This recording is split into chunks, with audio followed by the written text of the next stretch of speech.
YouTube channel যারা বর্তমানে দেখছেন মসজিদ কেবলার এই ভাষণ শোনার জন্য, এবং যে মা বোনেরা বর্তমানে ভাষণ শুনছেন আপনাদেরকে বলছি, এবং যারাই শুনছেন বাবা জীবনেরা প্রত্যেকে বলছি যে মসজিদ কেবলার ভাষণটা শুধু আপনি দেখেন না, আরো 5 জনকে দেখার সুযোগ করে দেন। তার জন্য ওটা শেয়ার করে দেন ফেসবুক এবং টুইটার, ইনস্টাগ্রাম, ইউটিউব সমস্ত জায়গায় ওটা আপনার শেয়ার করে দেন। আসসালামু আলাইকুম। আসসালামু আলাইকুম। উপস্থিত তরিকাতের সালেকিন বৃন্দ এবং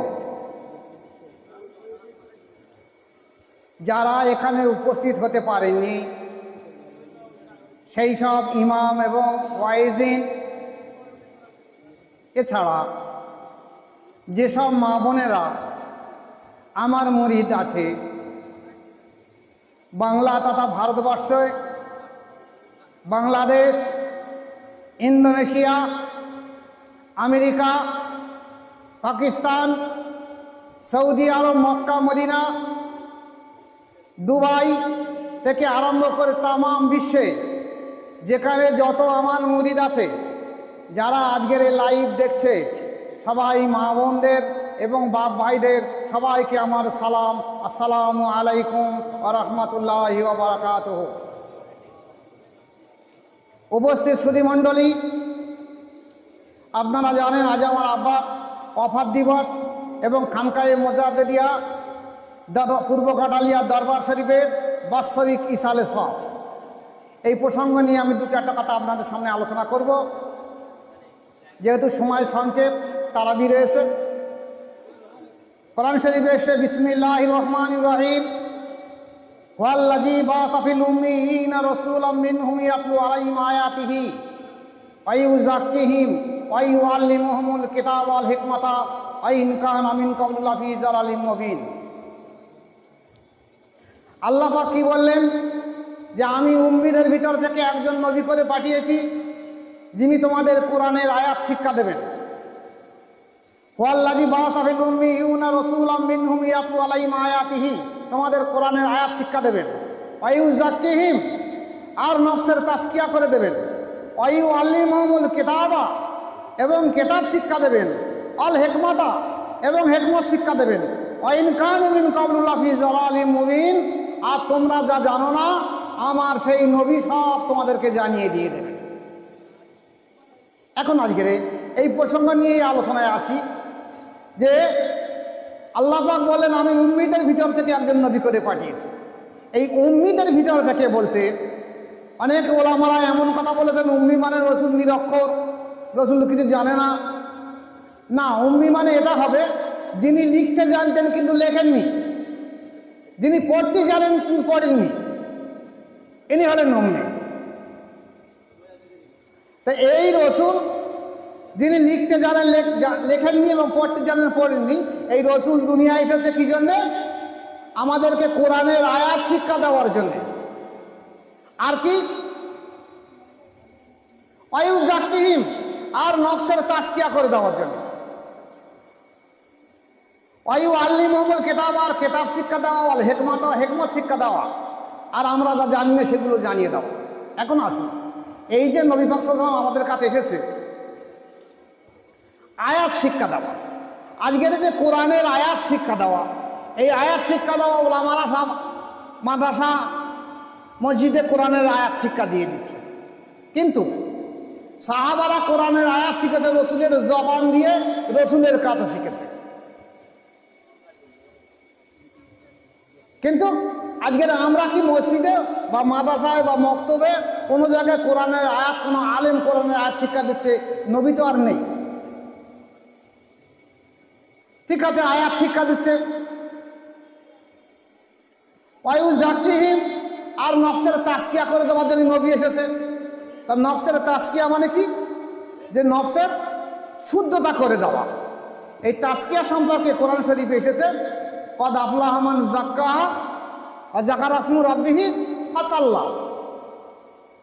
যে ব্যক্তি নফসের তাজকিয়া করেছে সেই ব্যক্তি কামিয়াবি হবে, আর যে তাজকিয়া করেনি সে কামিয়াবি হবে না, সে ধ্বংস হয়ে যাবে। এখন নফসের তাজকিয়া কি? খায় না মাথায় দেয়? এটা তো জানা দরকার। এরা যদি আজকের সমাজে ওলামা সমাজ আজকের দেখা যাচ্ছে প্রত্যেক দিন প্রত্যেকটা গ্রামে একটা দুটো তিনটে চারটে পাঁচটা করে মিলাদ হচ্ছে, এক এক মাওলানা একদিন দুদিন তিন দিন চার দিন মিলাদ করে যাচ্ছে। এই ওলামা সমাজের কাছে যদি জিজ্ঞাসা করা হয় নফসের তাজকিয়াটা কীভাবে হবে, বলো আস্তে আস্তে হয়ে যাবে। তাই যদি আস্তে আস্তে হয়ে থাকে তাহলে আপনি আসুন যে বড় পীর আব্দুল কাদের জিলানী রহমাতুল্লাহ আলাইহি উনি যদি নফসের তাজকিয়া হয়ে যায়, উনি আলেম হবার পরে মাওলানা হবার পরে একজনের কাছে বাদ গ্রহণ করলেন কেন? খাজা মঈনুদ্দিন চিশতি রহমাতুল্লাহ আলাইহি বাদ গ্রহণ করলেন কেন? বাহাউদ্দিন নকশবন্দি রহমাতুল্লাহ আলাইহি বাদ গ্রহণ করলেন কেন? মুজাররদ আল বেসানি রহমাতুল্লাহ আলাইহি বাদ গ্রহণ করলেন কেন? শুধু এ নয়, আমাদের যে শরিয়াতের চারটি ইমাম, ইমাম আবু হানিফা রহমাতুল্লাহ আলাইহি বাদ গ্রহণ করেছেন, ইমাম শাফি রহমাতুল্লাহ আলাইহি বাদ গ্রহণ করেছেন, ইমাম আহমদ বিন হাম্বল রহমাতুল্লাহ আলাইহি বাদ গ্রহণ করেছেন, ইমাম মালিক রহমাতুল্লাহ আলাইহি বাদ গ্রহণ করেছেন। এই উপমহাদেশে ভারতবর্ষ, বাংলাদেশ, পাকিস্তান উপমহাদেশে যত ওলামায়ে আছে, উপমহাদেশের অধিকাংশ মানুষ দেখা যাচ্ছে হানাফি মুযহাব মেনে চলে, ইমাম আবু হানিফা রহমাতুল্লাহ আলাইহি মুযহাব মেনে চলে। কিন্তু আমাদের এই ইমাম আবু হানিফা রহমাতুল্লাহ আলাইহি মুযহাব মানার পরেও অনেক ইমাম সাহেব বলছে, অনেক আলেম সাহেব বলছে, অনেক ওয়াইজিন, অনেক হাফেজ কারি, মাওলানা মুফতি,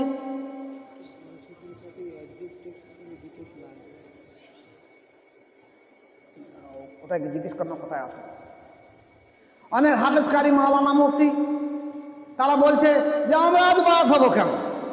আমাদের কি নফসের তাজকিয়া নেই? আমাদের কি অন্তর শুদ্ধ সুস্থ নেই? আমাদের কাল জারি নেই? ও আছে, আল্লাহ ভালো জানো, আছে আছে। কিন্তু নফসের তাজকিয়া না হলে যে মানুষের জীবনে ভালো হবে না, এই নফসের তাজকিয়া সম্পর্কে যেমন কোরআন শরীফে কথা বলা হয়েছে, এছাড়া বলা হয়েছে রসুল এসেছে কি জন্য? কেতাবিহি ওয়ায়ু আল্লিমহুমুল কেতাবা, আর কেতাব শিক্ষা দেওয়ার জন্য। তাহলে আগে বলা হয়েছে আয়াত শিক্ষা দেওয়া, এবারে বলা হয়েছে কেতাব শিক্ষা দেওয়া। তাহলে আয়াত আলাদা, কেতাব আলাদা, আয়াত আর কেতাব এক নয়। আজকে দেখবেন যারা আমার এই মাদ্রাসায় পড়াশোনা করছে, আলিম ফাজেল কামেল পড়ছে, আমরা ইনশাল্লাহ নিয়ে দেখে যে আগামী বছরের টাইটেল পর্যন্ত চলবে। তা আলেম ফাজেল কামেল ছেলেরা, ওরা যে মাদ্রাসা যে শিক্ষকদের কাছে পড়াশোনা করছে, আমি তাদের সঙ্গে পরামর্শ করলাম, ওয়ায়ু আল্লিমুল কেতাবা, কেতাবটা কি আর আয়াতটা কি? বলছে ও সব কোরআন শরীফ। কিন্তু আয়াত যে আলাদা আর কেতাব যে আলাদা। যেখানে কিতাবের মজা রয়ে গেছে একদম সূরা বাকারার প্রথমের ভিতরে, বিসমিল্লাহির রহমানির রহিম, আলিফ লাম মিম দিয়ে একটা সেন্টেন্স শেষ করে দেওয়া হয়েছে। এবারে বলা হয়েছে যালিকাল কিতাবুল লা রাইবা ফীহি হুদাল লিল মুত্তাকিন, ওই কিতাব যে কিতাবে কোনো সন্দেহ নাই আর মুত্তাকিনদের হেদায়েত করে। তাহলে কিতাব কোনটা? আমরা যেমন বলে থাকি, যারা ইংরেজি জানে তারা জানে যে আগে নাউন থাকে, এই নাউনের পরিবর্তে নাউনের পরে প্রোনাউন পরে ভাব বা অ্যাডভার্ব পড়ে, কর্তার পরে কর্ম আসে। তা কর্তা হলো যেমন রহিম ভালো ছেলে, এই রহিম আর পরবর্তীকালে না বলে বলা হয় সে ভালো খেলাধুলা করতে পারে, সে ভালো পড়াশোনা করতে পারে বলি, তাহলে সেখানে আর রহিমের কথা ডবল বলা হচ্ছে না, আসলে রহিমকে আগে বলা হয়ে গেছে। ঠিক সেই রকম আলিফ লাম মিমকে দিয়ে একটা সেন্টেন্স শেষ হয়ে গেছে। এবারে বলা হয়েছে যালিকাল কিতাবুল লা রাইবা ফীহি হুদাল লিল মুত্তাকিন, ওই কিতাব যে কিতাবে কোনো সন্দেহ নেই। তাহলে কিতাবটা কোনটা? হুদাল লিল মুত্তাকিন, কিতাব মুত্তাকিনদের হেদায়েত করে। তাহলে কোরআন তো বলতে পারতো, আল্লাহ পাক কেন বলতে পারতো কোরআন মুত্তাকিনদের হেদায়েত করে? কিতাবের কথা বলা হয়েছে। যাকে আমি দূরে গেলে জায়গায় আসতে পারবো না, এ যদি আবার কোনো সময় ভাঙার সময় হয় পরে দেখা যাবে। আল হেকমাতা, আর হেকমত শিক্ষা দেওয়া, নবী এসে কি হেকমত শিক্ষা দেওয়া। তা হেকমতটা কি? আমার মুর্শিদের কাছে একটা ছেলে জিজ্ঞাসা করেছিল যে আব্বা আপনি তো হেকমতের কথা বলেছেন, তা হেকমতটা কি? তা বলছে দেখো হেকমত এই, তুমি যেন মনে করো না যে কাঁঠাল পাতা পান্তি পড়ে পচে গেছে আরও শীত দাঁড়া দেখা যাচ্ছে কেন, ওটা হেকমত নয়। হেকমত একটা মানুষের পূর্ণ জীবন ব্যবস্থা কিভাবে চলবে, এটাই হলো হেকমত। সেটা নবীর কাছ থেকে শিক্ষা অর্জন করতে হবে। আইন খান মিন কাবলি আপনি জালালিল মুবিন, আর তোমরা যা জানো না আমার নবী সেগুলোকে জানিয়ে দিয়ে দেবে। তাই এই কথার মধ্যে লুকিয়ে রয়েছে যে নবী সব জানে বলে জানিয়ে দিয়ে দেবে। তাহলে নবী গায়েব জানে, আমি তো বললো কি করে যে নবী তোমাদের জানিয়ে দিয়ে দেবে? এই সম্পর্কে হাদিস শরীফে যে আমাদের তরিকার ইমাম, আমাদের শরিয়াতের ইমাম, ইমাম আবু হানিফা রহমাতুল্লাহ আলাইহি মসনাদে ইমাম আবু হানিফা রহমাতুল্লাহ আলাইহির কিতাবে একটা হাদিস দিয়েছে, যে হাদিসটা সমস্ত হাদিস শরীফে এসেছে, যে রসুল পাক সাল্লাল্লাহু আলাইহি সাল্লাম কোনো এক সময় এক জায়গায় বসে আছে, এমন সময় সাহাবারাও সামনে বসে আছে, দেখলেন একটা ব্যক্তি, তার মাথার চুল কালো, দাড়িগুলো কালো, কুচকুচে কালো, সুন্দর ধবধবে সাদা পোশাক পরে সমস্ত সাহাবাদেরকে সরিয়ে সরিয়ে দিয়ে আগে আসতেছে, আর জিজ্ঞাসা করছে সামনে এসে, আসসালামু আলাইকুম ইয়া রাসূলুল্লাহ হাবিবাল্লাহ, আমি কি আপনাকে আগে আসতে পারি? আল্লাহ রসুল বলেন আগে আসুন। আবার আগে এসে বলে আসসালামু আলাইকা ইয়া রাসূলুল্লাহ হাবিবাল্লাহ, আমি কি আপনার আরো কাছে আসতে পারি? আল্লাহ রসুল বলেন অবশ্যই আসুন। ফের সামনে এসে বলেন আসসালামু আলাইকা ইয়া রাসূলুল্লাহ হাবিবাল্লাহ, আমি কি আপনার আরো সামনে আসতে পারি এবং বসতে পারি? আল্লাহ রসুল বলেন হ্যাঁ এসো, অবশ্যই বসো। দেখা গেছে ওই ব্যক্তি আল্লাহ রসুলের সামনে যেরকম আমরা মোরা খাবায় বসি বা নামাজের সময় আত্মাহাতে বসি, ঠিক সেই হিসেবে রসুল পাক সাল্লাম বসে আছে। ও ব্যক্তি আল্লাহ রসুলের সামনে ঠিক এইভাবে আত্মাহাতের কায়দায় বসে নিজের হাত মোবারক রসুল পাক সাল্লামের জানুর উপরে রাখলেন, হাঁটুর উপরে রাখলেন। দেখে বলেন ইয়া রাসূলুল্লাহ হাবিবাল্লাহ, আমার কিছু প্রশ্ন আছে জানা। আল্লাহ রসুল বললেন বলো কি প্রশ্ন আছে? বলতে ইসলাম কাকে বলে? রসুল পাক সাল্লাম বললেন ইসলাম ওকে বলা হবে যে 5 ওয়াক্ত একটা মানুষ নামাজ পড়বে, জাকাত যদি তার থাকে সে জাকাত দেবে, সক্ষম ব্যক্তি বাইতুল্লাহ হজ করবে, রমজান মাসে রোজা করবে, আর অপবিত্র হয়ে যাবার সঙ্গে সঙ্গে গোসল করবে। এই কথা বলার সঙ্গে সঙ্গে আগন্তুক ব্যক্তি বলি ইয়া রাসূলুল্লাহ, আপনি একদম ঠিক কথা বলেছেন। সাহাবায়ে কেরামরা জিজ্ঞাসা করলেন, চিন্তা করলেন যে এই ব্যক্তি তো জানতো প্রশ্নটা, তাহলে আবার জিজ্ঞাসা করলো কেন? দেখি আর কি বলে। ওই আগন্তুক ব্যক্তি আবার জিজ্ঞাসা করলেন ইয়া রাসূলুল্লাহ হাবিবাল্লাহ, ঈমান কাকে বলে? আল্লাহ রসুল বলেন ঈমান কাকে বলে? আমানতু বিল্লাহি ওয়া মালাইকাতিহি ওয়া কুতুবিহি ওয়া রাসূলিহি ওয়াল ইয়াউমিল আখির আল কাদরি খাইরিহি ওয়া শাররিহি মিনাল্লাহি তাআলা ওয়াল বাসি বাদাল মাউত। যে তুমি আমানতু বিল্লাহি, আল্লাহকে বিশ্বাস করবে, ও মালাইকাতি, তামাম ফেরেশতাকে বিশ্বাস করবে, ও কুতুবিহি, তামাম আসমানি কিতাবকে বিশ্বাস করবে, আর রাসূলিহি, তামাম নবীদেরকে ঈমান আনবে, ওয়াল ইয়াউমিল আখির, এবং পরকালকে বিশ্বাস করবে, আল কাদরি খাইরি শাররিহি মিনাল্লাহি তাআলা, সমস্ত ভালো মন্দ আল্লাহর উপরে কোনো বিশ্বাস করবে, অল বাসে বাদল মাউত, আর মৌতের পরে যে পুনরুত্থান হবে সেটাকে তুমি বিশ্বাস করবে। এই আগন্তুক বললো আপনি ঠিক বলেছেন। সাহাবায়ে কেরামরা তো চিন্তা করলেন যিনি এই ব্যক্তিদের প্রশ্ন জানেন, তাহলে আবার প্রশ্ন করলেন কেন? ফের বললেন ইয়া রাসূলুল্লাহ ইয়া হাবিবাল্লাহ, আপনি বলুন ইহসান কাকে বলে? রাসূল পাক সাল্লাল্লাহু আলাইহি ওয়াসাল্লাম বলে ইহসান ওকে বলে তুমি এমনভাবে ইবাদত করো যেন তুমি আল্লাহকে দেখছো। আর যদি তোমার তেমন চক্ষু না থাকে তাহলে তুমি মনে করো আল্লাহ তোমাকে দেখছে।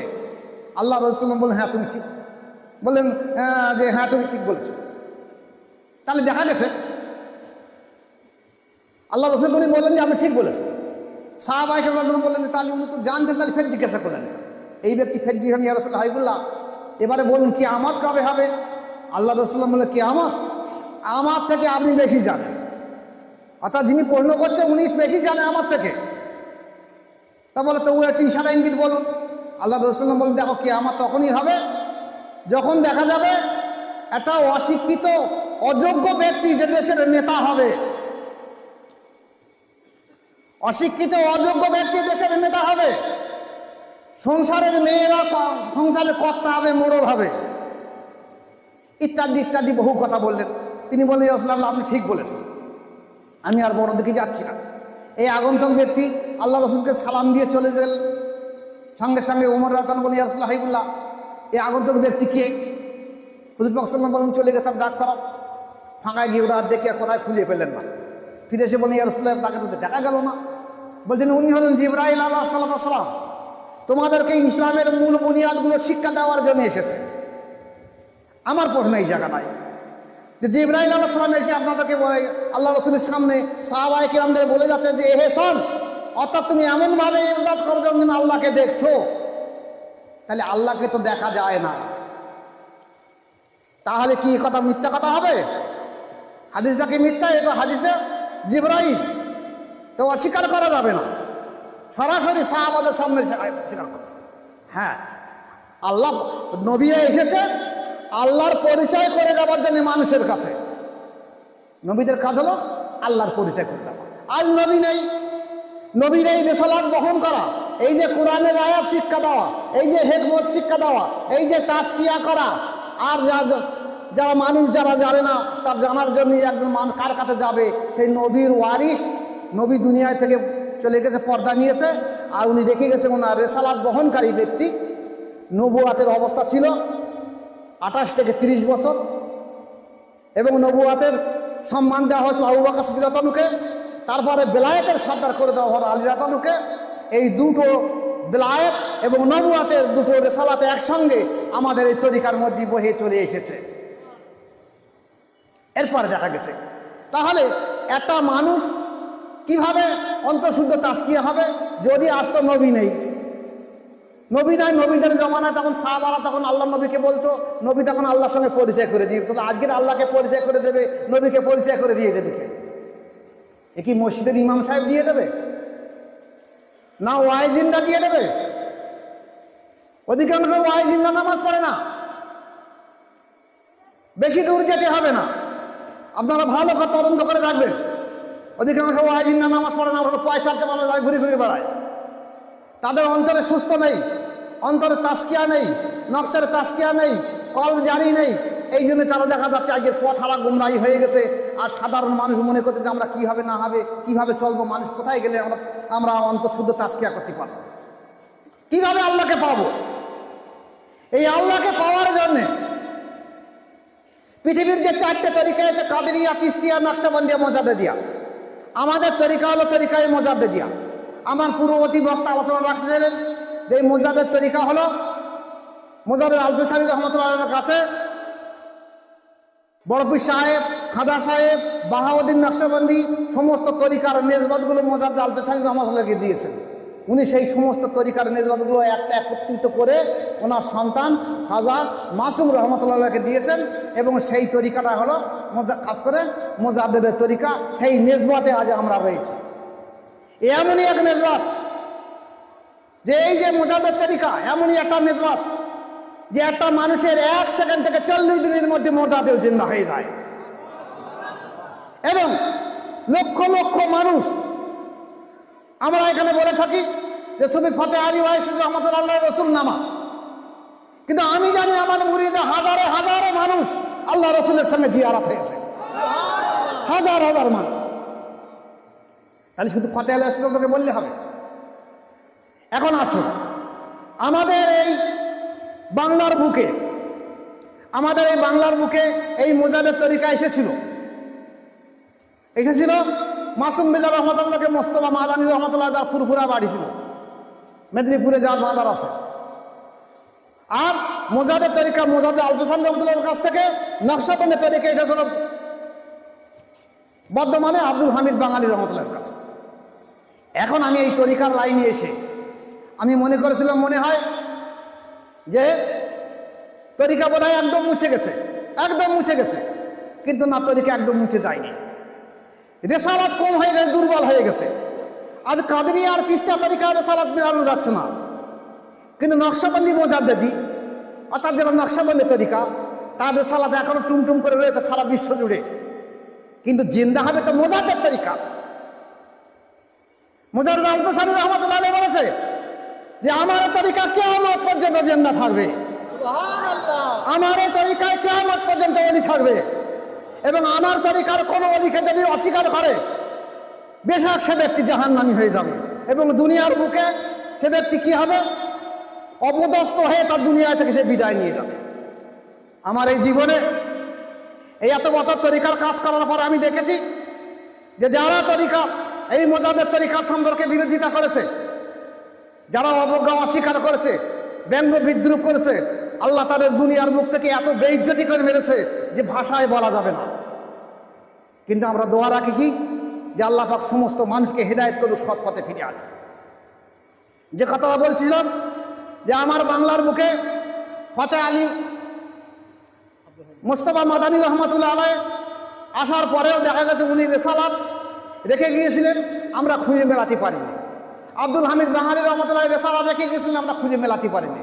আমরা পেয়েছি কি পূর্ব বাংলা থেকে ফতে আলী ওয়াইসিদি রহমতুল্লাহ এসে উনি একটা নকশবন্দি তরিকা, যে তরিকাকে নকশবন্দি মোজাদ্দেদি বলা হয়েছে, এই তরিকায় উনি 39 জনকে খেলাফত দিয়ে গেছেন।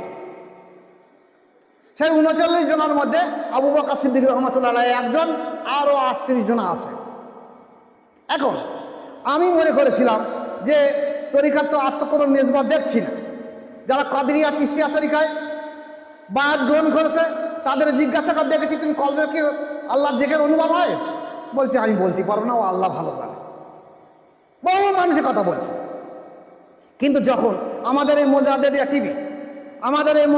টিভি আপনারা প্রত্যেকে সাবস্ক্রাইব করে রেখে দেবেন, আমাদের এই মোজাদ্দেদিয়া টিভি যখন চলতে লাগলো তখন দেখা যাচ্ছে সারা বিশ্ব থেকে আমার কাছে ফোন আসতে লাগলো। সারা বিশ্ব থেকে আমার ফোন এবং ইমো নাম্বার দুটো দেওয়া আছে, এই দুটো নাম্বারের মধ্যে দেখা যাচ্ছে অনর্গল ফোন আসতে লাগলো। কি ফোন আসতে লাগলো?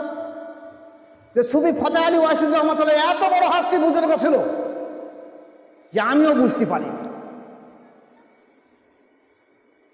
আমি মনে করেছিলাম যে আবু বকর সিদ্দিক রহমতুল্লাহ মোজাদ্দেদুজ্জামান মানে সুফি ফতে আলী সাহেবের থেকে আরো বেশ সম্মানীয় ব্যক্তি। না, সুফি ফতে আলী রহমতুল্লাহ আলাইহির এত বড় দরজার সম্মান এই সময় আর কারো ছিল না পশ্চিমবাংলার বুকে। তাই উনি 39 জন খেলাফত রেখে গেছেন। এখন এক্ষুনি আমার কাছে এই পূর্ব বাংলা থেকে একজন ব্যক্তি, তিনি ইউটিউব দেখেছেন।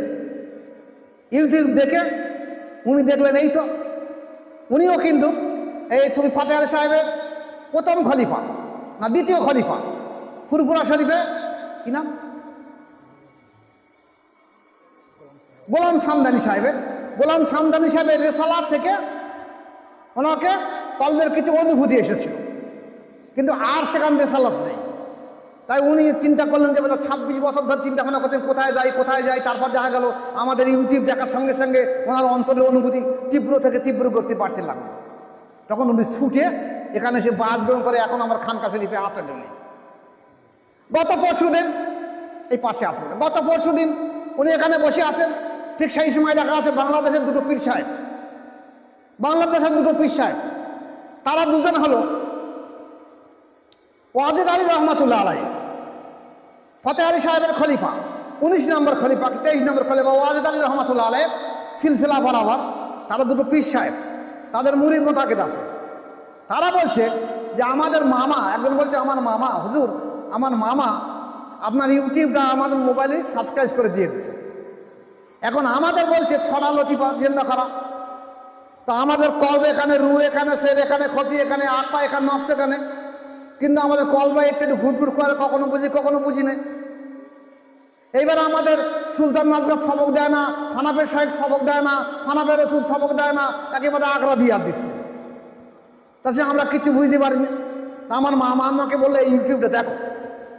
এই ইউটিউবটা দেখার সঙ্গে সঙ্গে আমি একটা চ্যানেল, একটা ইউটিউব দেখার সঙ্গে সঙ্গে দেখলুম আমার লতিফাগুলো চমচম করে উঠেছে। আমি চিন্তা করলাম এ কী ব্যাপার, এরকম তাহলে এখন আছে পৃথিবীর মুখে।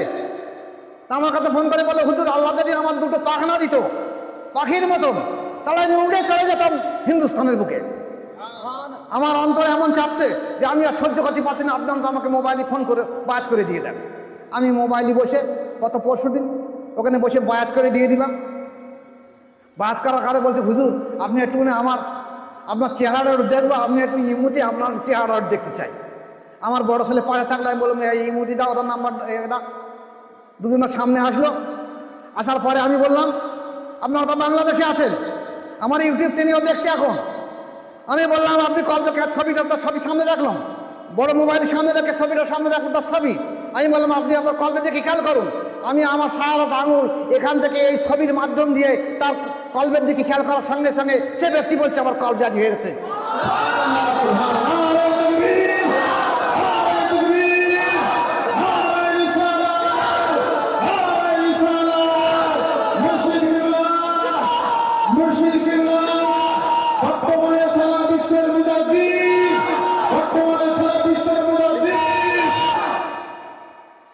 তারপরে ওনার মামা বললো তাহলে আমিও বায়াত হবো।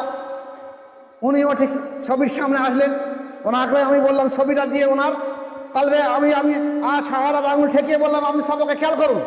করার সঙ্গে সঙ্গে উনিও বলছেন আমার সবক চালু হয়ে গেছে। এইবার দেখা যাচ্ছে পাশাপাশি আরো কিছু লোক বায়াত হলো সঙ্গে সঙ্গে ইউটিউবের মাধ্যম দিয়ে। এখন এইভাবে দেখছি যে সারা বিশ্ব জুড়ে এই ফতেহ আলী ওয়াইসির রহমতুল্লাহ আলাইহির রিসালা লুকিয়ে রয়েছে। এই ওয়াজেদ আলী শাহ, তারপরে গোলাম সামদানি সাহেব থেকে আরম্ভ করে তারপরে মুর্শিদাবাদে ওনার ফতেহ আলী সাহেবের প্রথম খলিফা আব্দুল হক সাহেব, মুর্শিদাবাদে আব্দুল হক সাহেব, ওনারও রেসালাত হয়েছে। তারাও দেখি আমার কাছে ফোন করছে, হুজুর আমরা যদি এই জলসায় না শরীক হতে পারি তাহলে আমরা ঈদবাদ যাবো। আমাদের এখানে রয়েছে সামান্য একটু টিপ টিপ করে কলবের অনুভূতি আছে, আর আমাদের কিছুদিন রেসালাত বন্ধ হয়ে গেছে, আমরা যাব। এখন দেখতে পাচ্ছি ইউটিউবের মাধ্যম দিয়ে ফতেহ আলী সাহেব এমন একজন ব্যক্তি, হাস্তি বুজুর্গ ব্যক্তি, যে সারা বিশ্ব জুড়ে এই নকশবন্দি মোজাদ্দেদি বা নকশবন্দি তরিকার রেসালাত রয়ে গেছে। কিন্তু শুধু নেই একটা জায়গায়, ওনার এই ৩৯ জন খলিফার মধ্যে দুটো মহিলা খলিফা আছে, একটা ফুরফুরায় আর একটা ওনার মেয়ে। এই দুটো মহিলা বাদে আর একজনের কাছে এই রেসালাত মুছে গেছে, সে হলো ফুরফুরার আবু বকর সিদ্দিক রহমতুল্লাহ আলাইহি। একদম টোটাল রেসালাত মুছে গেছে। বাকি যারা আছে ৩৯ জনের মধ্যে এই ৩৬ জন, এই ৩৬ জনের রেসালাত টিম করে সারা বিশ্ব জুড়ে চলছে। এই ৩৬ জনের থেকে আমি দেখা যাচ্ছে সবাই আমার কাছে ফোন করছে যে হুজুর আমরা এই জলসার বাদ যাবো, ঈদ বাদ যাবো, ইনশাল্লাহ আপনার কাছে বায়াত গ্রহণ করব। আমরা বুঝতে পেরেছি যে মোজাদের তরিকা সর্বোত্তম তরিকা, সর্বশ্রেষ্ঠ তরিকা, এই রেসালাত যে রয়েছে আমরা বুঝতে পারি, আজ বুঝতে পারছি যে আপনার ইউটিউব দেখার মাধ্যম দিয়ে। তাহলে দেখা যাচ্ছে কলবের অনুভূতি। আজ এখান থেকে সেই মক্কা শরীফের লোক বায়াত হচ্ছে, মদিনা শরীফের বায়াত হচ্ছে, তায়েফের মানুষ বায়াত হচ্ছে, সে আমেরিকা গত দু সপ্তাহ আগে আমেরিকার ক্যালিফোর্নিয়া, 2 সপ্তাহ বোধ হয়, হ্যাঁ 2 সপ্তাহ আগে উত্তর আমেরিকার ক্যালিফোর্নিয়া, সেখানে একজন ব্যক্তি তার তরিকার কাজ করে, তার কলবের কিছু অনুভূতি আছে, কিন্তু কলবের অনুভূতি আছে আর পায় না। 26 বছর তার মা সাহেব মারা গেছে। খুঁজতে লাগলো কোথায়, সেই উত্তর আমেরিকায় বসে আমার এই ইউটিউব দেখে মোজাদ্দেদের টিভি দেখার পরে ও দেখলো যে ইউটিউব দেখার সঙ্গে সঙ্গে লতিফাগুলো সতেজ হয়ে উঠেছে। 1.5 লক্ষ টাকা খরচ করেছে উত্তর আমেরিকায় থেকে, ক্যালিফোর্নিয়া শহর থেকে, যিনি আমার এখন থেকে ইউটিউবে দেখছেন, উনি ওখান থেকে 1.5 লক্ষ টাকা খরচ করে এখানে এসেছেন কি বায়াত গ্রহণ করার জন্য। এবং বায়াত হয়ে উনি কয়েকদিন এখানে থাকলেন, থাকার পরে বললেন হুজুর আমি খুব ব্যস্ত আছি, আমি তো চাকরিজীবী মানুষ, চলে যাচ্ছি। উনি রোজ আমার কাছে ফোন করেন যে আমি জানতে পারিনি যে পৃথিবীর বুকে আমার একজন মোজাদ্দেদ এখনো আছে। আমি মনে করেছিলাম বোধ হয় আগেকার জমানার মোজাদ্দেদ আবু বকর সিদ্দিক সাহেব বোধহয় আর মোজাদ্দেদ নেই, কিন্তু এখন আমি দেখছি না যে মোজাদ্দেদের মাধ্যম দিয়ে এখনো বিশ্বের বুকে, বিশ্বের এই প্রান্তরে ও প্রান্তর পর্যন্ত ইসলাম জেন্না হয়ে যাবে তেমন একজন ব্যক্তি এখন ভারতের বুকে আছে, আমরা দেখতে পাচ্ছি। আজকের একজন ব্যক্তি দেখুন, ঢাকা থেকে এই বসিরহাটের একটা মেয়ের বিবাহ হয়েছে ঢাকায়, ঢাকা শহরে। সে আমার ইউটিউব দেখেছে, দেখে 3-4 দিন আগে তার বোন রয়েছে এখানে বসিরহাটে, বোনের কাছে ফোন করেছে, বাবু তুই তো পীর খুঁজছিলি, তা পীর তো কোথায় পাওয়া যাচ্ছে না। এখন ইউটিউবে দেখছি এই মোজাদ্দেদ দিয়ে টিভিটা দেখ, এই দক্ষিণ 24 ভাঙড়ে একজন পীর সাহেব আছে, সেখানে মোজাদ্দেদ জিন্দায় 1 সেকেন্ড থেকে 40 দিন। আমরা ইউটিউবের মাধ্যম দিয়ে বায়াত গ্রহণ করেছি, আমাদের অন্তর আল্লাহ যেখানে জারি হয়েছে, তুমিও সেখানে বায়াত গ্রহণ করে নাও। তাহলে ঢাকা থেকে এখানে ফোন করে বলে যাচ্ছে, আর আমাদের এখানকার মানুষ তারা হিংসা করছে, ঘৃণা করছে, গালাগালি দিচ্ছে।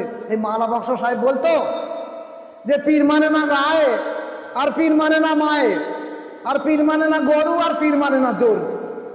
মানে পীর মানে না গ্রামের লোক পীর মানে না, আর মা বলে আমার ছেলে আমার পীর ও মান মানা, আর গরু তো পীর মানবে গুতে যেখানে দেখার গুতনে গরু হলে, আর নিজের স্ত্রী তো জীবনের পীর সাহেব বলে মানবে না। তাই মালা বক্স বলেছিল যে পীর মানে না গায়ে, আর পীর মানে না মায়ে, আর পীর মানে না গরু, আর পীর মানে না জোর। তা আমার অবস্থা ঠিক তাই হয়েছে। আমি এই গ্রামের বাসিন্দা, সারা বিশ্ব থেকে মানুষের যেখানে বায়াত হচ্ছে, আর আমার আশেপাশে হে আল্লাহ রসুলের জমানার মতন গালদোয়া লোকের অভাব হচ্ছে না। আমি দোয়া রাখি যেখানে সত্য ফুটে ওঠে, যেখানে ইসলাম জেন্দা হয়, সেখানে আল্লাহ পাক এখানে শত্রু তৈরি করে দিয়ে দেয়। যে রসুল পাক সাল্লাল্লাহু আলাইহি ওয়াসাল্লাম দিয়ে দিয়েছিল প্রত্যেকটা নবী 1,24,000 নবী বা রসুল যারা দুনিয়ার বুকে এসেছে, তাদের এই রিসালাতকে দুনিয়ার বুকে আল্লাহ পাক সর্বশ্রেষ্ঠ করার জন্য তাদের আশেপাশে শত্রু পাঠিয়ে দিয়েছে, নিজের বংশের মধ্যেও দিয়েছে। এমনকি রসুল পাক সাল্লাল্লাহু আলাইহি ওয়াসাল্লামের পাশের বাড়ি একটা বুড়ি ছিল কাঁটা বিছিয়ে দেওয়ার জন্য। এই রিসালাত আমার জীবনেও আসবে, আপনি মনে করবেন না যে আমাকেও ছেড়ে দেবে। এমন ব্যক্তি আমার পাশেও থাকবে, গালাগালি দেওয়া এমন ব্যক্তি আমার পাশে থাকবে, হিংসা করার এমন ব্যক্তি আমার কাছে থাকবে, কুৎসা করার এমন ব্যক্তি আমার পাশে থাকবে, পরদিনটা চকলখড়ি করা এমন ব্যক্তি আমার পাশে থাকবে। থাকবে না কেন? সত্য মিথ্যার দ্বন্দ্ব তো থাকবে, তাহলে মানুষ জানবে কিন্তু সত্য কোনটা। আজকে এই একটুখানি আগে সাউদ সিদ্দিকী, ফুরফুরার আবু বকর সিদ্দিক সাহেবের ছোট ছেলের পোতা, এই সাউদ সিদ্দিকী কিছুদিন আগে এসে আমাকে জিজ্ঞাসা করেছিল আমার এই খানকা শরীফে এসে যে হুজুর আমার কটা প্রশ্ন আছে। তার মধ্যে প্রথম প্রশ্ন একটা, যে আমার বাপের দাদা গত শতাব্দীর মুজাদ্দিদ ছিল, যেহেতু উনি 1939 সালে মারা গেছেন, তাহলে ওই শতাব্দীর মুজাদ্দিদ ছিলেন উনি। তাহলে এই শতাব্দীর মুজাদ্দিদ কে? আমি বেরলি শরীফে গিয়ে দেখেছি সেখানে নেই, আমি উত্তরপ্রদেশে গিয়ে দেখেছি সেখানে নেই, আমি আদমগাছি, গাঁওমারি, হাতিয়াড়া সব জায়গায় গিয়ে দেখেছি, এমনকি কি বল মুর্শিদাবাদ, আলমপুরে গেছি, মেদিনীপুরে গিয়েছি, কোনো জায়গায় দেখলাম না মুজাদ্দিদ সংস্কারক বলে কারোর আছে। এখন আপনাকে বলতে হবে, আমি বলেছিলাম দেখুন আপনি আমার তরিকায় বায়াত গ্রহণ করুন, পরে 40টা দিনের মধ্যে বুঝে আসবে যে এই জমানার মুজাদ্দিদ কে আছে।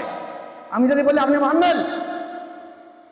আজকের সেই সাউদ সিদ্দিকী সাহেব এখানে এসেছিল, সে হয়তো আমার ইউটিউবটা পরে দেখবে, চলে গেছে কোনো ব্যস্ততার কারণে। আমি বলে নিয়ে যাচ্ছি আমার একটা হাল অবস্থার কথা। 1993-94 সালের দিকে একদিন আমি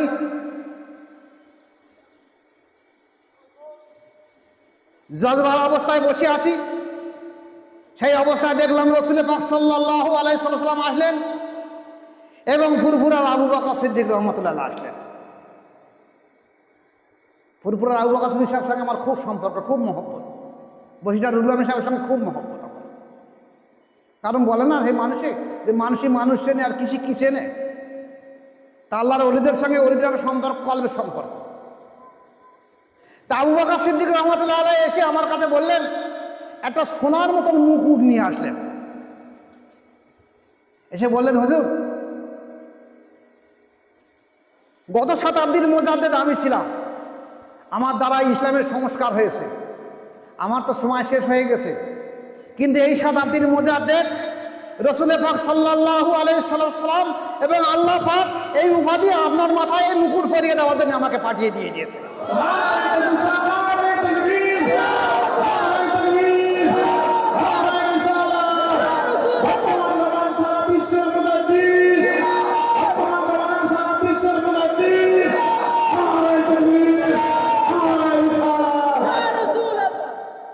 তাহলে দেখা যাচ্ছে আবু বকর সিদ্দিক রহমতুল্লাহ আলাইহির মত অনুযায়ী উনি সেই মুজাদ্দিদের মুকুট আমার মাথায় পরিয়ে দিয়ে গেছেন। এখন এই শতাব্দীর মুজাদ্দিদ হিসাবে আজ আমি জানিয়ে দিয়ে যাচ্ছি যে এই সংস্কারের কাজ শরিয়াত বাটি তরিকাতে অর্থাৎ অন্তর্শুদ্ধ এবং তাজকিয়া নফস করে দেওয়ার দায়িত্ব আমার, যার জন্যে শুধু শত শত নয়, হাজারে হাজারে নয়, এক লক্ষ লক্ষ মানুষ আমার কাছে বায়াত আছে। এমন কোনো দিন নেই 20 থেকে 50টা কমের লোক আমার কাছে বায়াত গ্রহণ করছে। সারা বিশ্বের মানুষ চতুর্দিক থেকে ফোন করছে, আমি নিজের জীবন শরীরের দিকে তাকাতে পারিনি। সেদিনে এই বাংলাদেশের যে বাবু আমার এখানে এসে রয়েছে, উনি আমার পাশে বসে আছেন, যখন একের পর এক লোক বায়াত গ্রহণ করছে ঠিক ইফতারের পরে, আমার বড় ছেলে আমার পাশে বসে আছে, উনি আমার ডান পাশে বসে আছে, একের পর এক ফোনে বায়াত গ্রহণ করছে। উনি বলছেন হুজুর আমার ইচ্ছা ছিল একটু বায়াত গ্রহণ করবো, আজকে বায়াত হবো, তা আপনার যা কষ্ট হচ্ছে। আমার বড় খোকা বললে দেখো সংস্কারের কাজ হলো এই, তিনি তার জীবনের দিকে তাকান না, তার জীবন ইসলামের জন্যে, তার সমস্ত কর্মকাণ্ড ইসলামের জন্যে, মানুষের কল্যাণের জন্য থাকবে। এই হলো মুজাদ্দেদের কাজ। আপনি বায়াত গ্রহণ করে নেন এক্ষুনি, উনি সঙ্গে সঙ্গে ঘাটটা ঘুরিয়ে বসে বলেন হুজুর তাহলে আমাকে বায়াত করিয়ে দিয়ে দেন। এখানে আছে, আচ্ছা সে ব্যক্তি আছে এখানে ডাক করেন, এখানে আসুন। তাহলে দেখা গেছে এই যে অন্তঃশুদ্ধ তাজকিয়া নফসের কাজ একমাত্র মুজাদ্দেদ তরিকায় 1 সেকেন্ড থেকে 40 দিন হয়। আজ আমি বলছি অন্তঃশুদ্ধ তাজকিয়া নফস না হলে কোনো মানুষের ইবাদত আল্লাহর দরবারে কবুল হবে না। এই সেই ব্যক্তি বাংলাদেশের ব্যক্তি যার কাছে দিকে আসেন, দাঁড়ান, আমি বাংলাদেশ থেকে এসে উনি এখানে বায়াত হওয়ার জন্য উনি আমাকে বলছিলেন যে আপনার এই কষ্ট, আমি আমার নিজেরই কষ্ট লাগছে এই কষ্ট দেখে। তাহলে দেখা গেছে বর্তমানের এই যে পরিস্থিতি অবস্থা, মানুষের এই মুর্দা দেহ জিন্দা করা তাজকিয়া নফস করে দেবে কে? কোরআন শরীফ এসে বিসমিল্লাহির রহমানির রহিম ফাওয়াইলুল লিল কাসিয়াতি কুলুবুহুম মিন যিকরিল্লাহ উলাইকা ফি দালালিম মুবিন।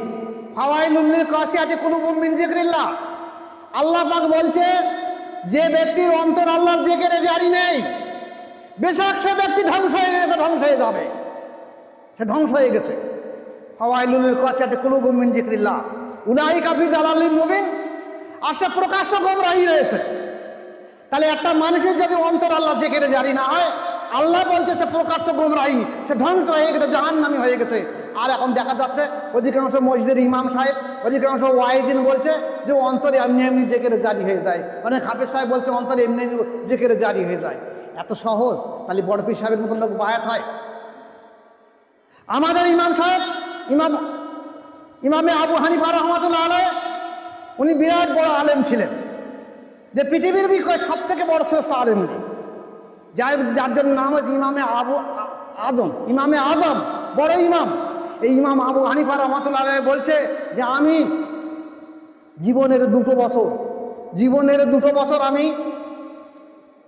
জাফর সাদিক রহমাতুল্লাহ আলাইহির কাছে বায়াত গ্রহণ করেছিলাম। এই জাফর সাদিক রহমাতুল্লাহ আলাইহির খেদমত করেছিলাম। যদি এই 2 বছর ইমাম জাফর সাদিক রহমাতুল্লাহর কাছে বায়াত গ্রহণ করে খেদমত না করতাম, তাহলে আমি আবু হানিফা রাহমাতুল্লাহ আলাইহি জাহান্নামী হয়ে যেতাম। আর তোমরা এত বড় বড় মাওলানা হলে, হাফেজ হলে, কারি হলে, মাওলানা, মুফতি, ওয়াইজিন, মসজিদের ইমাম সাহেব হয়ে গেলে, তোমরা এত বড় মিয়া হয়ে গেলে, তোমরা বলতে লাগলে যে অন্তঃশুদ্ধ তাজকিয়া করার দরকার লাগবে না, মাশায়েখ পীর সাহেব ধরার দরকার লাগবে না, তাহলে তোমরা জাহান্নামী হয়ে যাবে। আজকাল যদি কোনো ব্যক্তি কোনো ইমাম সাহেবকে জিজ্ঞাসা করে হুজুর আমি এই যে নামাজ পড়ছি, এই নামাজের দায়িত্বটা তো আপনার আল্লাহর কাছে পৌঁছে দিয়ে দেওয়ার জন্য, আপনি কি আল্লাহকে চেনেন? ইমাম জাফর সাদিক রহমতুল্লাহের কাছে একজন ব্যক্তিকে বলেছিলেন হুজুর আমার জন্য দোয়া করুন আর আমাকে কিছু নসিহত করুন। বলছে কি নসিহত করবো বাবা, তুমি কি আল্লাহকে চিনো? বলছে হ্যাঁ হুজুর চিনি। বলছে আল্লাহ তোমাকে চেনে? বলছে হ্যাঁ হুজুর আল্লাহ আমাকে চেনে। বলে তাহলে তোমার নসিহত লাগবে না, তুমি চলে যাও, তোমার নসিহত যথেষ্ট হয়ে গেছে। তাহলে তারা এই কথা বলছে আছে যে তুমি আল্লাহকে চেনো, আল্লাহ তোমাকে চেনে কিনা। আর আমাদের যদি বলা হয় তুমি কি আল্লাহকে চেনো, বলে সে দেখি কথা, একদম কাফেরি কথা বলা হবে, একদম কাফের হয়ে যাবে, এ কথা বলা যাবে না। তাহলে আল্লাহর পরিচয় দেওয়ার জন্য নবী এসেছে, তাহলে নবীর রিসালাত প্রাপ্ত ওলিদের কাজ হলো আল্লাহর পরিচয় করে দেওয়া। তাহলে সেই আল্লাহর কথা যেমন দেখা যাচ্ছে, আপনি একটা দরখাস্ত নিয়ে পঞ্চায়েতে যাবেন, পঞ্চায়েতের প্রধান সাহেব এই দরখাস্ত নিয়ে বিডিও অফিসে যাবে যে এটা আমার এলাকার ব্যক্তি, এইটা সই করে দেন, না ঘরটা সে পায়। এখন সে পঞ্চায়েতের প্রধান যদি না গিয়ে অন্য কেউ যায়, বিডিও অফিসের কাছে ঢুকতেই দেবে না সেখানে। তাহলে প্রধান গিয়ে দরখাস্তগুলো নিয়ে বিডিওর কাছ থেকে সই করে আনবে। তা আপনি যে মসজিদের ইমাম সাহেব জুম্মার সময় তো আধা ঘন্টা লেকচার দিচ্ছেন, আপনি আপনার নামাজটা কি কবুল হয়েছে বলতে পারবেন? আপনি এই যে মুক্তাদিগুলোকে একতেদা করছেন, আমার দিকে একতেদা করো, একটা দায়িত্ব বেহাজাল ইমাম। আরে বাপ, কি বড় ইমাম সাহেব হয়ে গেছে, আমাদেরকে বলো একটা তো বেহাজাল ইমাম। তা হুজুর আমি বলতে চাচ্ছি যে আপনি এই মুক্তাদিরকে নামাজগুলোকে আল্লাহর দরবারে কবুল করে দিতে পারবেন তো? যদি না পারেন তা ছেড়ে দেন, নতুবা মরে যাবেন। কিন্তু এত লোকের আযাব সব কিন্তু আপনার ঘরে পড়ে যাবে, খেয়াল থাকে যেন। ইসলামে এত সহজ নয়। একটা মানুষের মুর্দাদের একটা মানুষের নফসের তাজকে আনি, সে ছুটে যাতে ইমামতি করতি, সে ছুটে যাতে ওয়াইজ করতি। কিসের ওয়াইজিন? সূরা কাহাফে আল্লাহ কি বলেছে? ওলা তুতিমান কল ওলা তুতিমান আগফালনা কলবাহু আন যিকরিনা।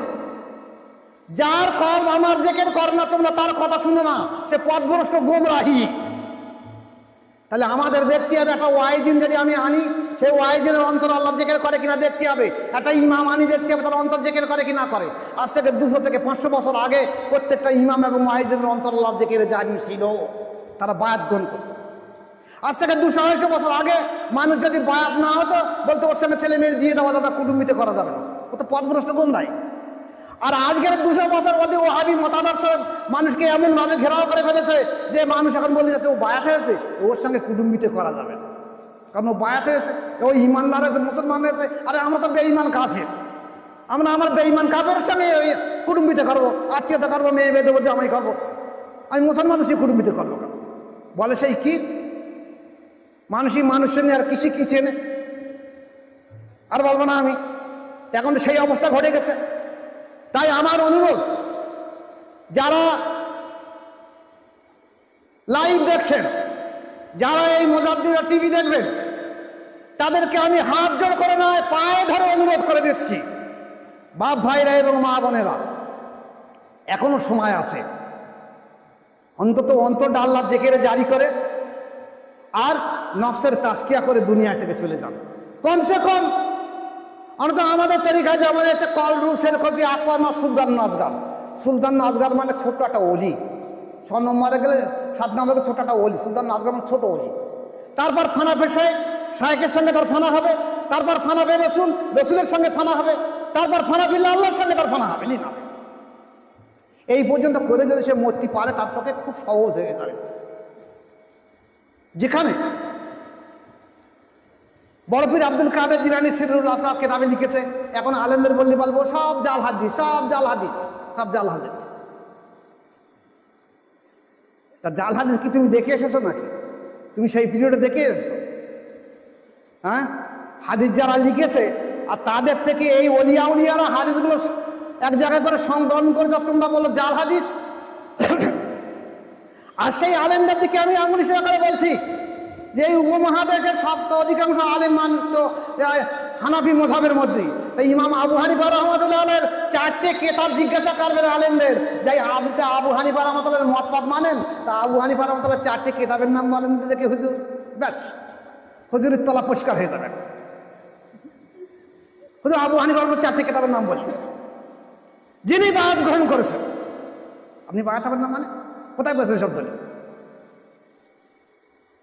আপনি কাকে হিংসা করছেন? যার অন্তর জারি আছে, এই যে উপস্থিত যত মানুষ আছে, কয়েক হাজার মানুষ আছে, এই যে মানুষগুলো যাদের একটা লতিফা জেন্দা আছে, যদি একটা লতিফাও জেন্দা থাকা সে পেশা করি মানুষ। আর কাদিরিয়া এবং চিশতিয়া তরিকায় একটা লতিফায় মাত্র জেন্দা হয়, কলবে ফানা কলবে বাঁকা, একটা লতিফা জেন্দা হল যে পীর সাহেব এবং ওলিয়া।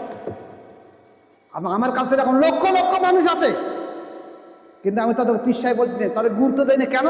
আমি যদি গুরুত্ব দেই তাদের নফসের খায়সাত খুশি পয়দা হবে, তাই তাদের একবার দমন করে ধমক দিতে হয়, যারা তারা আরও বেশি আল্লাহওয়ালা হয়ে যায়।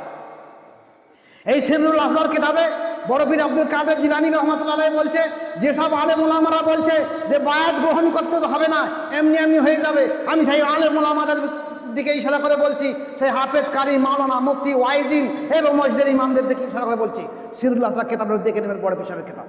আর যদি বলেন আমি ও কিতাব মানি না, তা আপনার মতন ফাটা খাপালের কড়া আছে। হয়তো কোনদিন বলবেন আমি আমার বাপেরও মানি না, আমার কী করে জন্মালে আমি জানি না, এ কথা বলে বলবেন। অনেকে তো মার সঙ্গে বলে তুই আমার কী করেছিলি বল, তো মা মনের দুঃখে বলে তুই কি আকাশ থেকে পড়েছিস আর বড় হয়ে গেছিস। অনেক ছেলে মার সঙ্গে এমন কথা বলে, কি এমন করেছিস তুই বল। তো ওরা সেই কথা বলবে হয়তো যে বড় পীর সাহেবকে আমি মানিনি।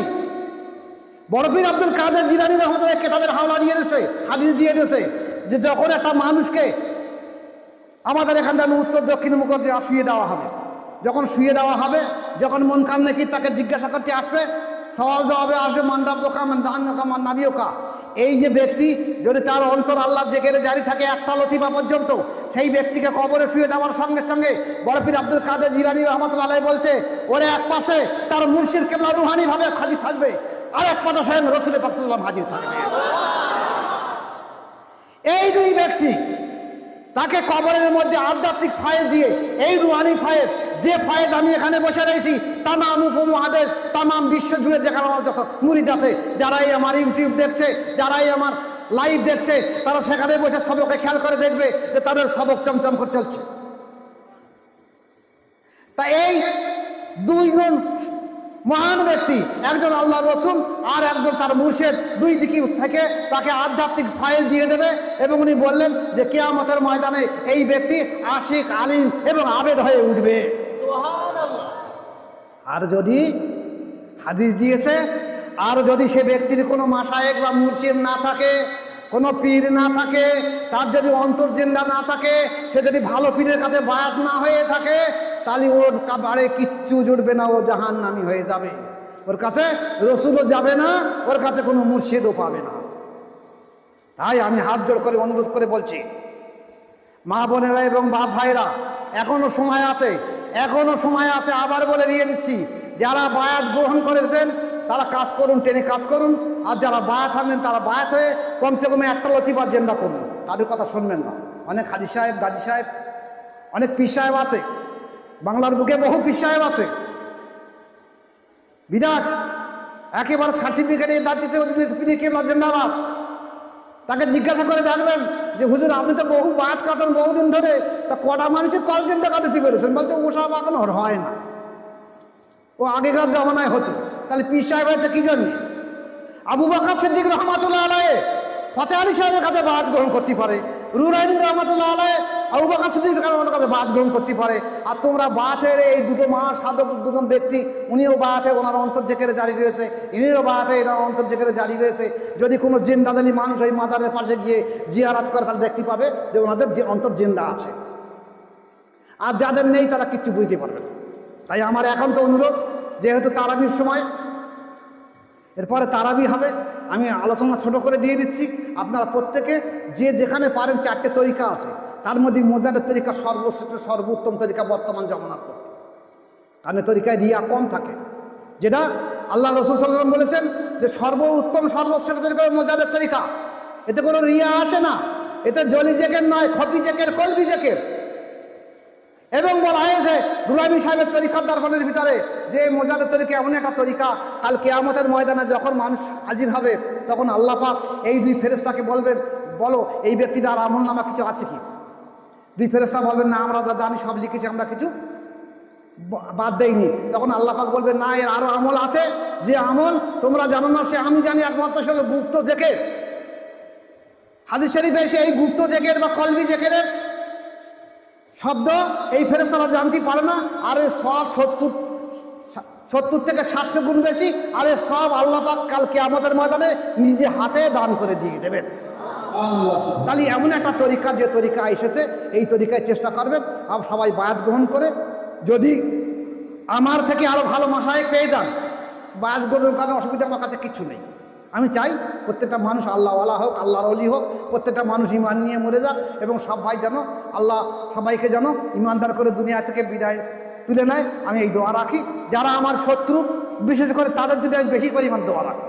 যারা আমার হিংসা করে, গালাগালি দেয়, আমি তাদের জন্য বেশি পরিমাণ দোয়া রাখি, কারণ আমি সুবি হিসাম যে আল্লাহ তুমি ওদেরকে আগে হেদায়েত করো। এরা তো হেদায়েত পেয়েছে, ওদেরকেও হেদায়েত করো। ওরা যখন কাল কিয়ামতের ময়দানে যদি আফসোস করে, তখন আমারই কষ্ট লাগবে, কেন আমার প্রতিবেশী, আমার দেইজি ছিল, আমার প্রতিবেশী ছিল, আল্লাহ তুমি ওদেরকে হেদায়েত করো। এই বলে আমি, যেহেতু রমজান মাস, তারাবি হবে, আবার অন্য অনেক জায়গায় দেখা যাচ্ছে 8:30টার দিকে তারাবি শুরু করে দেবে। তাই আমি এই পর্যন্ত বক্তব্য রেখে আপনাদের কাছে বিদায় নিচ্ছি। আপনারা আমাকে জন্য দোয়া রাখবেন। আমার শরীরে কিন্তু খুব অসুস্থ। আমি যখন স্টেজে কথা বলি, তখন আপনারা মনে করবেন কি যে একদম নিট অ্যান্ড ক্লিন সুস্থ শরীর, কিন্তু আমার বাড়ি গিয়ে দেখবেন, এই যে আজকের আলোচনা করছি এখানে, আজকে এই এতটাই, এই যে জজবা আমার পয়দা করা, এই যে একটুকুনি আমাদের এখানে ট্রান্সমিটার একটুকুনি লোড নিতে পারেনি, বাস্ট হয়ে গেছে, ট্রান্সমিটার বাস্ট হয়ে তেল বেরোচ্ছে। আর গ্রামের মানুষ ছুটে গেছে সেই পাত্র লেগে ট্রান্সমিটার তেল লেগে বাতাস লাগাবে বলে। তাহলে এই নোডেলের ট্রান্সমিটার বাস্ট হয়ে যায়, তাহলে এই সারা বিশ্বে জুড়ে যেসব মানুষ বাদ গ্রহণ করছে সমস্ত ফয়েজ বরকত এই কল থেকে দিতে হচ্ছে এবং কল থেকে আমাকে লোন দিতে হচ্ছে। আমার জীবনের কোনো মূল্য নাই। আমার জীবনটা আমি মনে করেছি কি যে আল্লাহর রাস্তায় আমি আমার মুরিদদের জন্য দানই করে দিয়ে দিলাম, এটা আমার জীবন নয়। আপনাদের জন্য আপনারা আমার জন্য দোয়া রাখবেন যেন আমি যতক্ষণ বেঁচে থাকি আল্লাহ আমাকে সুস্থতার মাধ্যম দিয়ে যেন মানুষের হেদায়েতের জন্য আমাকে এই রাস্তা রেখে দিয়ে দেয়। সবাই বলি আল্লাহুম্মা আমিন। আসসালামু আলাইকুম ওয়া রাহমাতুল্লাহি ওয়া বারাকাতুহু। হাফেজ মনিরুল সাহেব আসুন, কিয়াম হবে। মনিরুল সাহেব আসেন, মনিরুল সাহেব আসেন।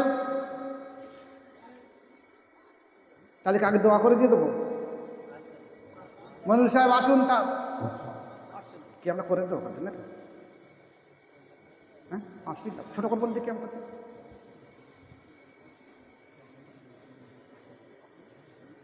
এই একটা কি যাবে পানি পানি ঠিক আছে। একটা ওই কাপড় একটা কাপড় এরাম এরাম এরাম আমার কাছ থেকে এরাম শ্রেষ্ঠ তরিকা সমস্ত তরিকা থেকে বর্তমানে অর্থাৎ বিভিন্ন জায়গায় শেয়ার, ইউটিউবে, ফেসবুকের মাধ্যমে আপনারা একটু শেয়ার করে দেন যাতে অনেকে এটা দেখতে পারে।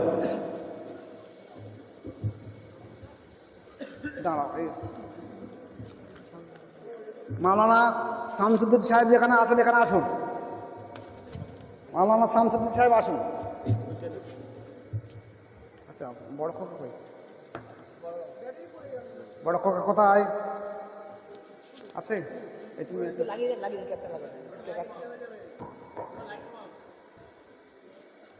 বড় খোকা আছে এখানে?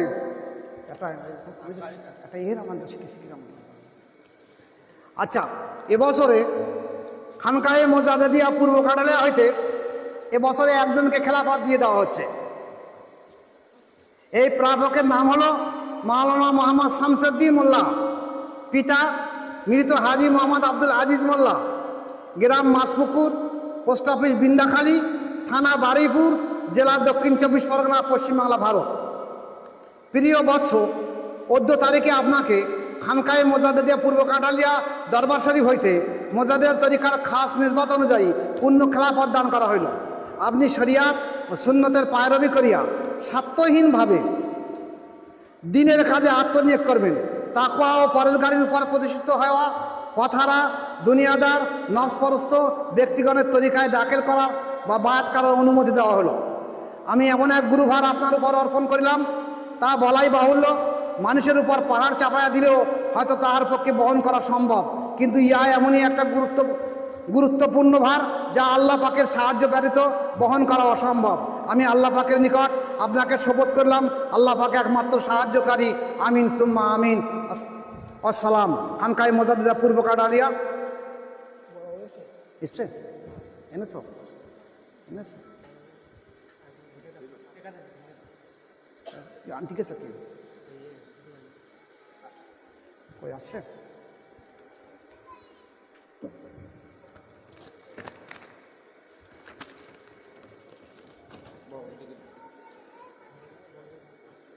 বড় খোকা চলে এসো। বিসমিল্লাহির রহমানির রহিম। তৈবুর রহমান টাটা চলে এসো। বিসমিল্লাহির রহমান রহিম। একটি বিশেষ ঘটনা। অদ্য সবাই খানকায়ে মোজাদ্দেদিয়া পূর্ব কাটালিয়ার তরফ হইতে মাসপুকুর নিবাসী মোহাম্মদ মৃত হাজী মোহাম্মদ আব্দুল আজিজ মোল্লার পুত্র মাওলানা মোহাম্মদ শামসুদ্দিন মোল্লাকে পূর্ণ খেলাফত দান করা হইতেছে। আপনাদের সকলের নিকট তিনি দোয়া প্রার্থী।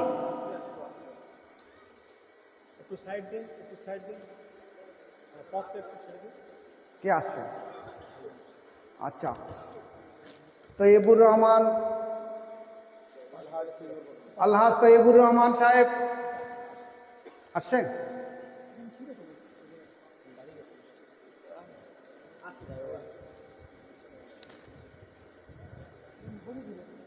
কি বলছে? আসছে বলছে? আলহাজ তৈবুর রহমান সাহেব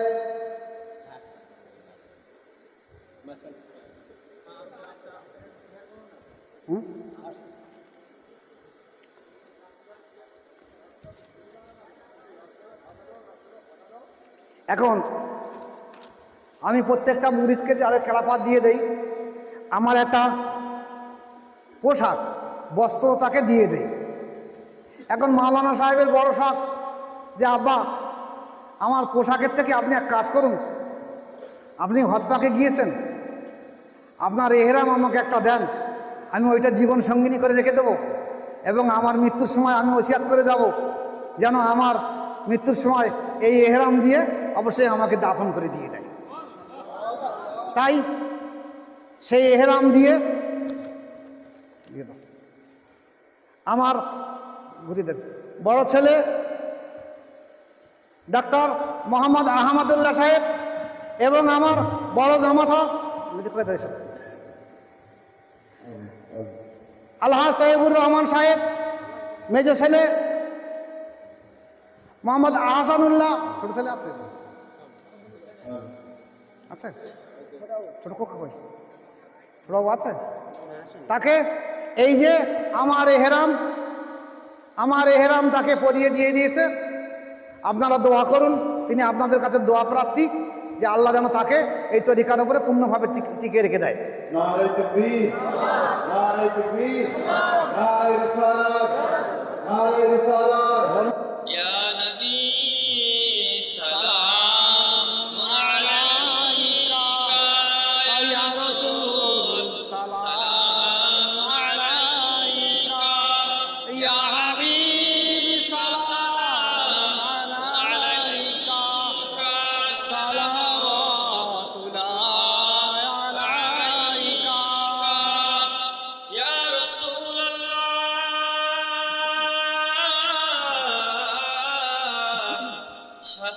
সাথীহীন আধার কবরে কঠিন সওয়াল জবাবে পড়িব মহা বিপদে। ওগো নবী তোমায় না পেলে আমি সালাম আলাইকা ইয়া রাসূল সালাম আলাইকা, ইয়া হাবিব সালাম আলাইকা, সালাওয়াতুল্লাহ আলাইকা। ইয়া রাসূলুল্লাহ ইতিম হইয়া দুনিয়ায় অনাহারে কতদিন গেছে হায়, তবু যে উম্মতের ভাই কান্দিলেন হীরার গুহায়। আমি সালাম আলাইকা, ইয়া রাসূল আলাইকা ইয়া ইয়া হাবিব হাবিব সালাম আলাইকা, সালাওয়াতুল্লাহ আলাইকা। ইয়া রাসূলুল্লাহ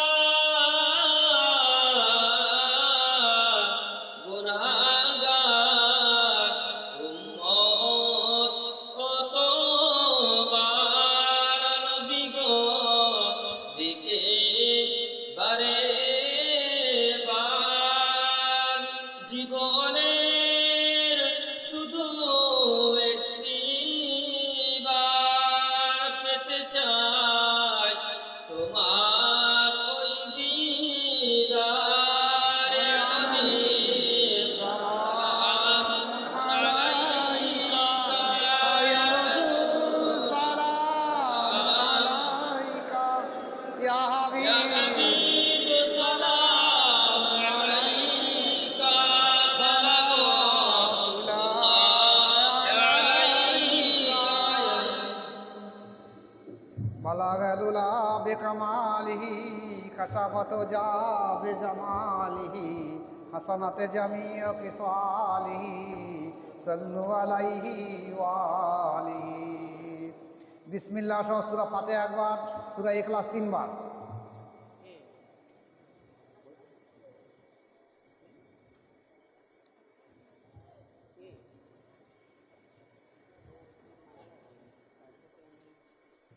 ফাতিহা। আল্লাহুম্মা আমিন। রব্বানা আতিনা ফিদ দুনিয়া হাসানাতাও ওয়া ফিল আখিরাতি হাসানাতাও ওয়া কিনা আযাবান নার। এ আল্লাহ পাক জাল্লে জালালু বেনিয়াজ মাহবুদ, আল্লাহ সেই সকাল থেকে এই পর্যন্ত আমাদের দোয়া দরুদ শরীফ, খতম শরীফ এবং যা কোরআন তেলাওয়াত হয়েছে, যে খতম পড়া হয়েছে, সমস্ত কিছু এর যা গুনাহ খাতা মাফ করে সব খাস করে আহমদে মুস্তফা মোহাম্মদে মুস্তফা সাল্লাল্লাহু আলাইহি সাল্লামের পাক রুহু পাকে পৌঁছে দিও। আল্লাহ কুল আম্বিয়া আলাইহিস সালামের পাক রুহু পাকে পৌঁছে দিও। চার সাহাব পাক পঞ্জাতন খাজা খাজাগান আহলে বায়তের ইমামগানের পাক রুহু পাকে পৌঁছে দিও। পীরে দস্তগীর মহবে সোবানি কুতুবে রব্বানি গৌসে সামদানি হযরত মহিউদ্দিন আব্দুল কাদের জিলানী কুদরাসের রুহু পাকে পৌঁছে দাও। হযরত খাজা মঈনুদ্দিন চিশতি গরিবে নওয়াজ আব্দুল শাহীর রহমাতুল্লাহ রুহু পাকে পৌঁছে দাও। হযরত খাজা বাহাউদ্দিন নকশবন্দি মুশকিল কুশানি ইমাম বুখারী রহমাতুল্লাহ রুহু পাকে পৌঁছে দাও। হযরত খাজা বাকি বিল্লাহ রহমাতুল্লাহ রুহু পাকে পৌঁছে দাও। কাইমে জামান ইমামে রব্বানি মুজাররদ আল পেশানি আহমদ ফারুকী শরীন রহমাতুল্লাহ রুহু পাকে পৌঁছে দাও। কাইমে সানি খাজা মাসুম রহমাতুল্লাহ রুহু পাকে পৌঁছে দাও। কাদরিয়া, চিস্তিয়া, নকশবন্দিয়া, মুজাদ্দিদিয়া, চার তরিকার যত পীর ওলিয়া উলিয়া গওস কুতুব যারা কবরে শুয়ে আছে প্রত্যেকের রুহু পাকে পৌঁছে দাও। হাজিরে আসালি খান শাহজাহানপুরি রহমতুল্লাহ রুহু পাকে পৌঁছে দাও। বড় ফকির আহমেদ সারফ আমিনুদ্দিন হাসনাবাদী রহমতুল্লাহ রুহু পাকে পৌঁছে দাও। শাহ সুফি হাকিম আব্দুল হাকিম রহমতুল্লাহ রুহু পাকে পৌঁছে দাও। শাহ সুফি জয়নুল আবিদিন মুজাদ্দিদি রহমতুল্লাহ রুহু পাকে পৌঁছে দাও। এ আল্লাহ ইনাদের সকলের নেক দোয়ায় হযরত ওস্তাদেনা শাইখে নাম মুসলিম কেবলা রসিলা করে মাহবুদ এ সব কুল মুসলিম মুসলিমার রুহু পাকে পৌঁছে দাও। খাস করে আমরা এখানে যারা উপস্থিত হয়েছি বা উপস্থিত হইতে পারিনি, বা যারা সারা বিশ্বে জুড়ে আমার যত মুরিদ মোতাকেদ আছে, যেসব মা বোনেরা আমার কাছে বায়াত আছে, যেসব বাপ ভাইরা আমার কাছে বায়াত আছে, তাদের এবং তারা আল্লাহ আল্লাহ আত্মীয় স্বজন যারা দুনিয়ার বুক থেকে গত হয়েছে প্রত্যেকের রুহু পাকের সব পৌঁছে দিয়ে দাও। এ আল্লাহ দেশবাসী প্রতিবাহীদের হেদায়েত করে দাও, যাদের হেদায়েত নসিব নেই তাদের তাবে করে দাও। আল্লাহ আল্লাহ সারা বিশ্বের মুমিন মুসলমানের উপরে তুমি যে আসমানি বালা নাযিল করেছো, বিশেষ করে প্যালেস্টাইনের উপরে এবং ভারতবর্ষের উপরে, আল্লাহ তোমার আসমানি বালা আসমানে তুলে নাও। আমাদের জান মাল ইজ্জত আব্রুকে তুমি হেফাজত করে দাও। আল্লাহ আল্লাহ ইসলামের ঝান্ডা সবার উপরে তুলে ধরো, বাতিলকে ধ্বংস করে দাও। আল্লাহ আল্লাহ ইসলামের ঝান্ডা সবার উপরে তুলে ধরো, বাতিলকে ধ্বংস করে দাও, হককে প্রতিষ্ঠা করে দাও। এ আল্লাহ যারা জানে না এবং বোঝে না, এই তরিকা সম্পর্কে বোঝে না, যারা মুজাদ্দিদ তরিকা সম্পর্কে বোঝে না, যারা আমার সম্পর্কে বোঝে না, যারা বহু বাজে মন্তব্য করে, আল্লাহ যদি তোমার কাছে আমি প্রিয় হয়ে থাকি, আল্লাহ তুমি তাদের উপরে আযাব দান করো না, বরঞ্চ তাদেরকে আমি তাদের জন্য তোমার কাছে সুপারিশ করছি। আল্লাহ তুমি তাদেরকে মাফ করে দিয়ে তাদের সুপার দেখা। আল্লাহ এ আল্লাহ এ গফুরুর রহিম মাওলা, বিশেষ করে এই দিনে যে দুই মহান হস্তি ব্যক্তিত্ব ইসালে সব, বিশেষ করে আমার আব্বা মরহুম মাস্টার মোহাম্মদ মোগলজান রহমতুল্লাহ আলাইহি এবং আমার মুর্শিদ কেবলা শাহ সুফি জয়নুল আবিদিন মুজাদ্দিদি রহমতুল্লাহ আলাইহি, এই দুই মহান সাধক এবং তারা আল্লাহ আত্মীয় স্বজন যারা দুনিয়ার বুক থেকে গত হয়েছে তাদের রুহু পাকে সওয়াব না পৌঁছে দিয়ে দাও। এ আল্লাহ দেশবাসী প্রতিবাহীদেরকে হিদায়াত করে দাও মাহবুব। এ আল্লাহ যারা জানে না বোঝে না তাদেরকে বুঝদান করে দাও। আল্লাহ গায়েব থেকে হালাল রুজি আমাদের বেশি পরিমাণ তৌফিক দাও।